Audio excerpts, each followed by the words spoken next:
फटाक 30 सेकंड में खबर डाउनलोड कीजिए तक ऐप। नमस्कार, मैं हूं आलोक जोशी और आप देख रहे हैं बिज अड्डा। भारत में जीडीपी किस रफ्तार से बढ़ रही है, इसका एडवांस एस्टीमेट आ गया है। एडवांस एस्टीमेट राष्ट्रीय सांख्यिकी कार्यालय यानी एनएसओ जारी करता है और वो इस वक्त जारी होता है ताकि सरकार उसके आधार पर अगले साल का बजट बना सके। एनएसओ का कहना है कि चालू वित्त वर्ष 2021-22 में भारत की जीडीपी में 9.2% की बढ़त आने वाली है। ये अनुमान है, ये पहला अनुमान है। इसके बाद एक संशोधित अनुमान भी जारी होगा, लेकिन पहला अनुमान 9.2% की बढ़त बता रहा है, जबकि पिछले साल जीडीपी में 7.3% की गिरावट आई थी। तो 7.3 के सामने 9.2% की बढ़त, अगर 7.3% 100 में से कम करें और वहां से 9.2 सीधे सीधे जोड़ दें तो ये करीब 1.5% या 2% के आसपास की गिरावट आती है, की बढ़त दिखाई पड़ रही है। लेकिन सच बात यह है कि जब वो 7.3% गिरता है और वहाँ से गिरे हुए आंकड़े पर 9.2% बढ़ता है तो ये बढ़त उतनी नहीं रह जाती है, ये 1 से 1.5% के बीच में सिमट कर रह जाएगी। और ये आंकड़ा बहुत ख़राब भी नहीं कहा जा सकता है, ऐसे ही अंदाजे लग रहे थे। ज़्यादातर मार्केट में जो इकोनॉमिस्ट इस विषय पर रिसर्च कर रहे हैं उनके अनुमान भी करीब करीब यही हैं जहां भारत सरकार के राष्ट्रीय सांख्यिकी कार्यालय का अनुमान है। और ये ज़रूरी इसीलिए है कि इसके हिसाब से जब ये अपना दर देखता है, जीडीपी में बढ़त का अनुमान लेता है, तो उस हिसाब से वो अगले साल का अनुमान लगाती है। वित्त मंत्रालय अनुमान लगाएगा कि इसके बाद इसके अगले साल में ग्रोथ कितनी रहेगी और उसके हिसाब से देश को कितना घाटा, सरकारी खजाने को कितना घाटा होने जा रहा है, जिसको फिस्कल डेफिसिट कहते हैं, उसकी रेंज तय करने में ये आंकड़ा मदद करता है। इसी के हिसाब से फिर जो टैक्स लगने हैं या बाकी चीज़ें होनी हैं, खर्चे क्या होने हैं, इनका सारा गणित जोड़ने में ये बहुत महत्वपूर्ण आंकड़ा है।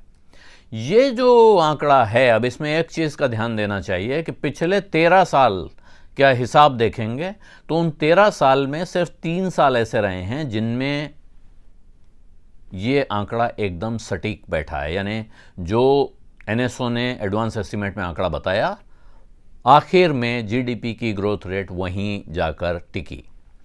एक साल ऐसा रहा है 2017-18 में, जबकि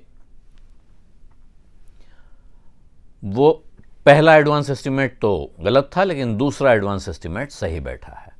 2009-10 इकलौता ऐसा साल है पिछले 13 साल में जिसमें एडवांस एस्टीमेट के मुकाबले असली जीडीपी बढ़कर आई थी। बाकी सारे साल जो गए, यानी अब 5 कम कर लीजिए 13 में से, तो 8 साल ऐसे रहे हैं जब एडवांस एस्टीमेट जीडीपी की बढ़त का सही अनुमान नहीं लगा पाया। यानी जीडीपी की असली बढ़त एडवांस एस्टीमेट यानी पहले पूर्वानुमान के मुकाबले कम रही है। इसलिए इसको भी थोड़ा सा, जिसे अंग्रेजी में कहते हैं, पिंच ऑफ सॉल्ट के साथ लेना चाहिए। यानी इसको बहुत भरोसेमंद आंकड़ा नहीं मानना चाहिए, लेकिन फिर भी यही इस वक्त का इंडिकेटर है जो सामने आया है। और अब जो ओमाइक्रॉन का संक्रमण है, कोरोना वायरस का जो नया वेरिएंट चल रहा है, इसका असर अभी तक जो दिख रहा है वो रेटिंग एजेंसीज कह रही हैं कि 0.4% एक क्वार्टर में, यानी जो चौथी तिमाही है इसमें ग्रोथ में 0.4% की गिरावट आ सकती है। और इसका असर आप पूरे साल की जीडीपी पे देखेंगे तो 0.1% की गिरावट उसमें उनको इसकी वजह से दिख रही है। लेकिन अभी वो कहना बहुत जल्दी है, क्योंकि अभी ओमाइक्रॉन का संक्रमण पूरी तरह से न फैला है, न इसके असर का अंदाज़ा लगाया गया है।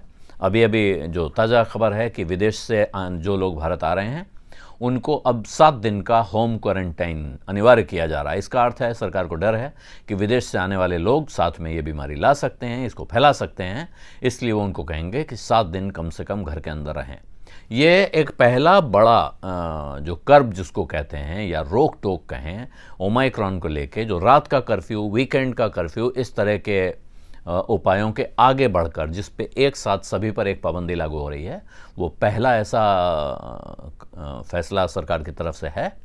लेकिन अभी ओमाइक्रॉन के मामले जिस तरह से सामने आ रहे हैं, जिस तरह से बढ़ रहे हैं, उसमें इस बात की आशंका से इनकार करना बहुत जल्दबाजी होगी कि ओमाइक्रॉन का जो असर है वो दिख चुका है और अब इसको लेकर अर्थव्यवस्था को फिक्र करने की ज़रूरत नहीं है।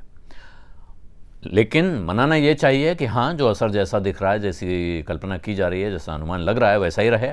ये बीमारी जितनी गंभीर नहीं लग रही है उतनी हल्की साबित हो, लोगों को थोड़ा बहुत बुखार जुकाम हो और उससे वो लोग निजात पा जाएं और आगे चलकर इस बीमारी के अंत की शुरुआत यहीं से हो।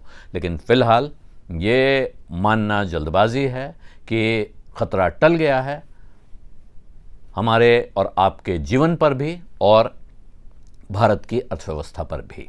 इसलिए ज़रूरी है कि सावधान रहें, सतर्क रहें, मास्क का इस्तेमाल करें, बेवजह घर से बाहर न निकलें। बिज़ अड्डा में आज इतना ही। अब इजाज़त दीजिए। धन्यवाद। नमस्कार।